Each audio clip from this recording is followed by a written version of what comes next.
बिस्मिल्लाहिर्रहमानिर्रहीम। मैं हूं आपकी टीचर साइमा नाज। स्टूडेंट आज थर्ड ईयर के चैप्टर नंबर 2 का जो टॉपिक है फर्स्ट प्रेजेंटेशन ऑफ डेटा, उसको हम डिस्कस करेंगे। डेटा के बारे में हम फर्स्ट चैप्टर में डीपली एक्सप्लेन कर चुके हैं कि डेटा हमारे पास क्या था। हम कहते थे कि collection of raw facts and figure. हमारे पास इसकी डेफिनेशन क्या थी डेटा की? Collection of raw facts and events is called data. कि हमारे पास collection of raw facts and figure कोई भी है तो उसको हम क्या कह रहे थे? डेटा कह रहे थे। Collection of raw facts and figure is called data. कि हमारे पास जो डेटा है वो रॉ जो फैक्ट्स हैं या फिगर जो हम ले रहे हैं वो अनऑर्गेनाइज्ड होता है। वो कभी भी आपको ऑर्गेनाइज्ड फॉर्म में डेटा नहीं मिलेगा। डेटा हमारे पास हमेशा क्या होता है? अनऑर्गेनाइज्ड होता है। जो प्रेजेंटेशन ऑफ डेटा हम कह रहे हैं कि अगर हमने अपने डेटा को प्रेजेंट करना है अच्छी फॉर्म में जो कि इजीली अंडरस्टैंडेबल भी हो और डिप्रेस ना करने वाली हो, बल्कि उसको देखकर हम फ़ौरन से समझ जाएं कि जो हमारा टॉपिक है उसमें सिमिलैरिटी कौन सी है, डिससिमिलर पॉइंट्स कौन से हैं, समरी मतलब उसको देखते ही हमें हर चीज़ का अंदाज़ा हो जाए, तो उसको हमने प्रेजेंट करना पड़ता है। फिर हम डेटा को ऑर्गेनाइज्ड करते हैं, उसको एक फॉर्म में लाते हैं, तभी हमें कहते हैं कि जो डेटा हमारे पास होता है वो हमारे पास collection of raw facts and figure है। लेकिन अगर हमने डेटा को प्रेजेंट करना है तो हम उसको ऑर्गेनाइज्ड फॉर्म में लाएंगे, उसको अच्छी तरह एक्सप्लेन करेंगे और उसके पॉइंट्स जो हैं, सिमिलर पॉइंट जो हैं, डिससिमिलर पॉइंट जो हैं, उनको अलग करेंगे ताकि हमें देखते ही ईजिली अंडरस्टैंडेबल हो जाए वो डेटा। तो इस चैप्टर में हमने प्रेजेंटेशन ऑफ डेटा के बारे में पढ़ना है। हम कहते हैं कि it is difficult to learn anything by examining the unorganised data which is more often confusing than clarifying. अगर हम अनऑर्गेनाइज्ड डेटा लेते हैं तो वो हमारे लिए बहुत ज़्यादा मुश्किल हो जाएगा उसको अंडरस्टैंडेबल करना। आम बंदा तो उसको समझ ही नहीं सकेगा, लेकिन जो नॉर्मल भी अगर उनको समझने के लिए टाइम चाहिए तो वो एक तो टाइम कंज्यूमर हो जाएगा, फिर मेंटल स्ट्रेन बहुत ज़्यादा हो जाएगा, डिप्रेशन बहुत ज़्यादा हो जाएगा, क्योंकि अनऑर्गेनाइज्ड डेटा है, उसको समझने के लिए भी हमें काफ़ी टाइम, तो इससे हमारे पास क्या है? ये टाइम वेस्टेज होता है। अगर हमने डेटा को क्लैरिफाई करके एक ऑर्गेनाइज्ड फॉर्म में लाए हैं तो उस डेटा को जब हम ऑर्गेनाइज्ड फॉर्म में ला के अच्छे तरीके से एक्सप्लेन करेंगे तो वो हमारे पास प्रेजेंटेशन ऑफ डेटा की फॉर्म आ जाएगी कि हम अच्छे तरीके से उसको प्रेजेंट कर लेते हैं। हम कहते हैं कि the mass of the data is therefore to be organ-seed and the condensed into the form that be more rapidly and easily understandable। तो जो purpose of presentation of data इस चैप्टर का है, इसमें हमने बतानी है टेक्निक्स, जिसमें हम कौन सी टेक्निक्स बताएं? कुछ टेक्निक्स हैं जिससे हम क्या करेंगे? क्लासिफिकेशन कैसे की जाती है डेटा को प्रेजेंट करने के लिए। क्योंकि मैंने आपको कहा था कि डेटा जो है वो अनऑर्गेनाइज्ड फॉर्म में होता है, उसको ऑर्गेनाइज्ड फॉर्म के लिए हमें अच्छे तरीके से प्रेजेंट करने के लिए सम टेक्निक्स की ज़रूरत है। फर्स्ट हमारे पास है क्लासिफिकेशन, देन हो जाती है टैबुलेशन। इनको हम डीपली डिस्कस भी करेंगे, बट मैं अभी सिर्फ आपको टेक्निक्स के नेम बता देती हूँ। फिर हमारे पास ग्राफिकल डिस्प्लेस भी आ जाते हैं। क्या आ जाते हैं? Graphical displace. ये जो फर्स्ट टू फॉर्म्स हैं ये वाली, इनमें हम क्या करते हैं कि न्यूमेरिकल डेटा को एक अच्छी फॉर्म में लाते हैं, बट ग्राफिकल डिस्प्लेस में हम बाय द ग्राफ जो है उनको अपने डेटा को एक्सप्लेन करते हैं। और ये जो मेथड है ये बहुत ज़्यादा अंडरस्टैंडेबल होता है और बहुत ही मतलब एक ही नज़र में आप कहते हो कि देखते ही आपको डेटा की समझ लग जाती है कि वो किस सेंस में जा रहा है। तो ये हमारे पास था प्रेजेंटेशन ऑफ डेटा। अब स्टूडेंट फर्स्ट जो हमारे पास टेक्निक्स थी क्लासिफिकेशन। फर्स्ट हम इसको डिस्कस करते हैं कि हमारे पास क्लासिफिकेशन है क्या। क्लासिफिकेशन से आपको पता भी चल रहा है कि हम अपने डेटा को क्लासेस या ग्रुप्स में डिवाइड करेंगे। ठीक है, क्लासिफिकेशन से आपको क्या अंदाज़ा हो रहा है कि जो हमारे पास डेटा है, data can B divided into classes और ग्रुप्स। तो हमने अपने डेटा को क्या करना है? क्लासेस और ग्रुप्स में डिवाइड करना है in the classification techniques. Classification techniques होती क्या है? The term classification is defined as the process of dividing a set of observation और ऑब्जेक्ट्स इनटू क्लासेस और group in such a way that observation of objects in the same class or the same group are similar. Observation objects in the each class or the groups are similar. अब जो हम classification में divide कर रहे हैं उसका मकसद ये होता है कि जो हमारे पास एक जैसी चीज़ें हैं, सिमिलर हैं, उनको एक ग्रुप में कर देते हैं और जो डिसिमिलर्स हैं उनको दूसरी क्लासेस में डिवाइड कर देते हैं। तो इस तरह जो डेटा होता है वो इजीली अंडरस्टैंडेबल हो जाता है हमारे लिए। अब हम क्या कहते हैं कि data is third sorting of data is homogeneous classes और ग्रुप्स को।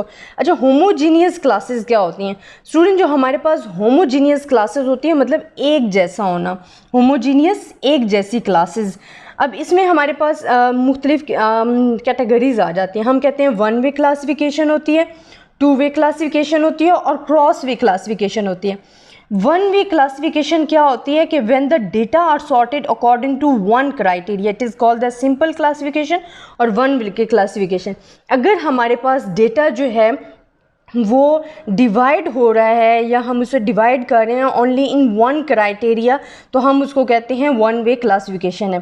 अगर डेटा क्लासिफाइड कर रहे हैं according sorted according to two criteria तो हम उसको क्या कहेंगे? Two way classification.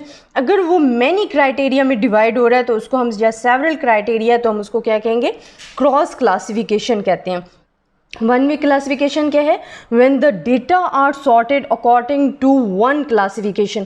अगर हम डेटा को एक when the data are sorted according to one criteria. One way classification हमारे पास क्या है? One way classification student, one way classification हम कहते हैं when data sorted according to one criteria. अगर हमारे पास वन क्राइटेरिया में डेटा है तो हम उसको कहेंगे वन वे क्लासिफिकेशन। देन हम कहते हैं टू वे क्लासिफिकेशन हमारे पास क्या आ जाएगा? टू वे क्लासिफिकेशन हमारे पास होता है sorted data sorted according to two criteria. अगर दो क्राइटेरिया में हम डिवाइड कर रहे हैं तो that is called the two way classification. Cross classification हमारे पास क्या आ जाता है? जिसमें हम डिवाइड करते हैं sorted according to many criteria, many या सेवरल क्राइटेरिया, तो वो हमारे पास क्या आ जाता है? Cross way classification. अब क्लासिफिकेशन क्या आती है? Data can be divide into classes और ग्रुप्स। इसमें भी हमारे पास मुख्तलिफ आ रहे थे कि वन वे क्लासिफिकेशन होती है, टू वे क्लासिफिकेशन होती है, क्रॉस क्लासिफिकेशन होती है। वन वे क्लासिफिकेशन क्या है? When the data sorted according to one criteria it's called a one way classification. अगर हमारे डेटा का जो क्राइटेरिया है वो सिर्फ वन क्लासेस में हम अपने डेटा को ले रहे हैं, उसका वन क्राइटेरिया ले रहे हैं तो हम उसको कहते हैं वन वे क्लासिफिकेशन। अगर sorted according to two criteria तो हम उसको कहते हैं टू वे क्लासिफिकेशन। अगर मैनी है तो हम क्रॉस क्लासिफिकेशन कहते हैं। अब जो हमारे पास डेटा डिवाइड हो जाता है या क्लासिफाइड हो जाता है वो थ्री टाइप्स का होता है। फर्स्ट होता है qualitative, temporal and geographical. First हमारे पास क्या है? Qualitative, then temporal and geographical.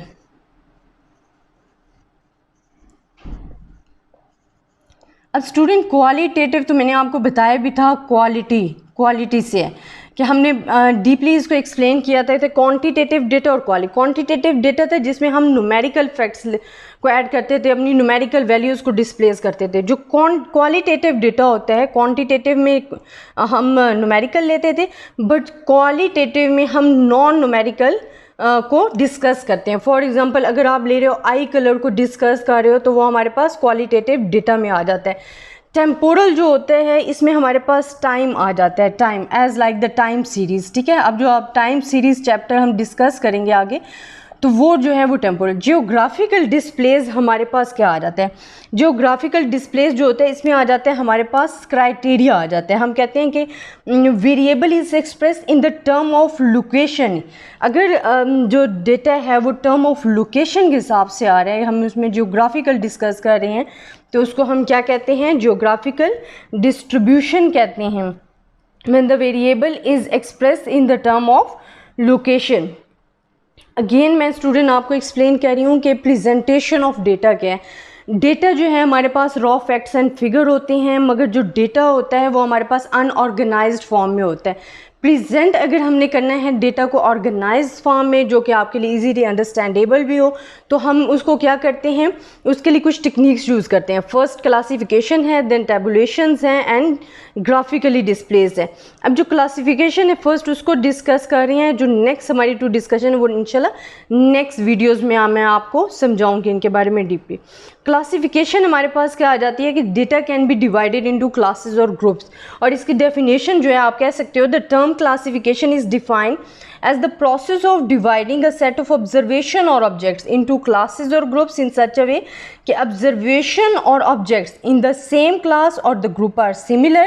Second हम कहते हैं observation or objects in the each class or group are dissimilar to observation or objects in the other class।